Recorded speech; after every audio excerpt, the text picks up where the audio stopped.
Okay, let me ask you this, because we're running out of time, and I want to know about some of these characters, particularly who've been indicted. Yep. You know, like Michael Flynn, regardless of how you feel about the investigation, right. and it may be a total witch hunt, but you got Michael Flynn, Rick Gates, Paul Manafort, George Papadopoulos, even Sam Nunberg. I mean, these all seem like kooks. Yeah. When you put them together. How did they make it through a presidential vetting process? Well, there is no, I mean, that's an interesting question, because when you're on a campaign, there really is no vetting process. It's not like you're getting access to classified information.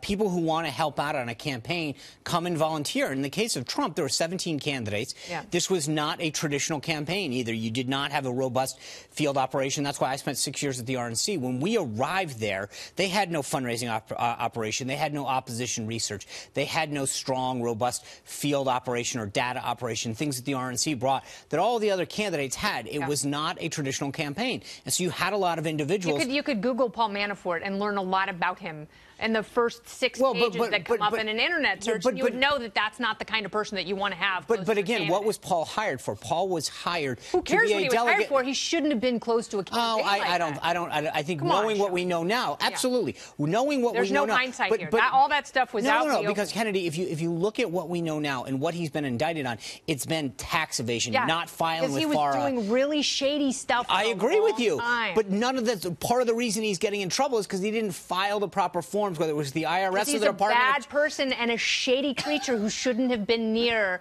a Republican nominee for president. Okay. He had been near Dole, he'd been near Ford, he'd been near Reagan. So let's be honest, he had a ton of. This isn't some guy. Even worse. Well, you can't have it both ways. Okay, so let me ask you this: nicknames. Does Jared Kushner have one? I don't think so. Who comes up with the nicknames? The president. Just by himself? Well, I think there's a couple other people that helped with me, but... What was your nickname? Was it Spicy? Not by him, no. The president's never called me that. What did he call you? Sean. That's it? Him, yeah.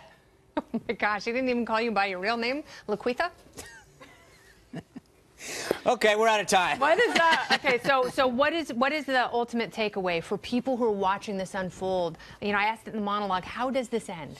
Well, you mentioned it. It meant either you agree with the results or the end. It may not be pretty. You may not like some of the sideshows, if you will. But at the end of the day, he is delivering results. We're getting a tax cut. ISIS is on the run. Border crossings are down. Yeah. We've got more of a conservative judiciary, something that all sorts of conservatives have won. If you're a lover of Israel, you've got a guy that's doing things that have been talked about and finally getting done on Israel. If you're a pro-life person or a pro-gun person, he's been standing up for conservative principles. So if you're results-oriented, Come on, man, not on guns. Well, he has. Saying let's get rid of due process. But again, so far he has stood up.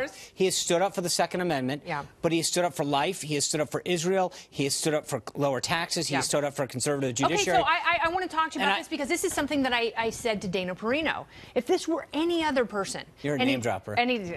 Dana, come here. Huh? No? Okay. What, myself? Okay. So I was talking to Dana Perino, and I said, if this were any other person, and he didn't have the name recognition, the volatility, the impulsivity, and the fame, he would have such phenomenal ratings, approval ratings right now because of the stuff that he's ticked off on his agenda.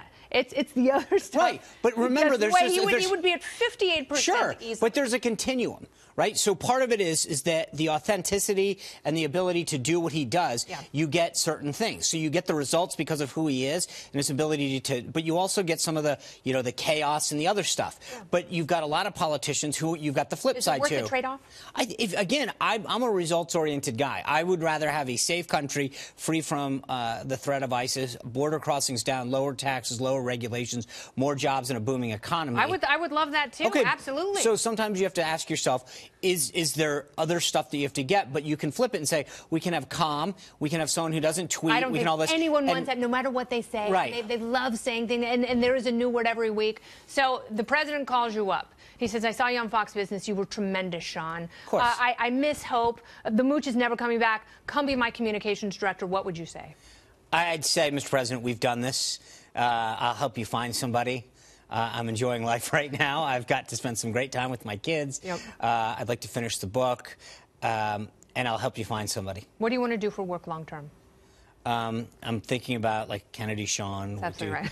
Fox Business at 9 o'clock. Right. I mean, I just think that there's another hour that we could go. Yeah. If nothing else, a great buddy cop sitcom. Right. Just the two of us. Absolutely. Sean. We could take it on the road. We could. I mean, there's so much potential. We got a podcast. We could have toaster cozies, podcasts, chewing gum, our own emojis. fragrances. I mean, there's Dual so many. emojis. This It's is limitless. great. It writes itself. I know. Sean, I appreciate you. Mr. Murdoch, are you watching? Are you kidding me? It's his favorite show. All of the Murdochs. We love you very much, gentlemen and ladies. Sean Spicer, thank you so much for being here. Thank you for having me. Your time is valuable, and I appreciate your conversation. You bet. Thank you.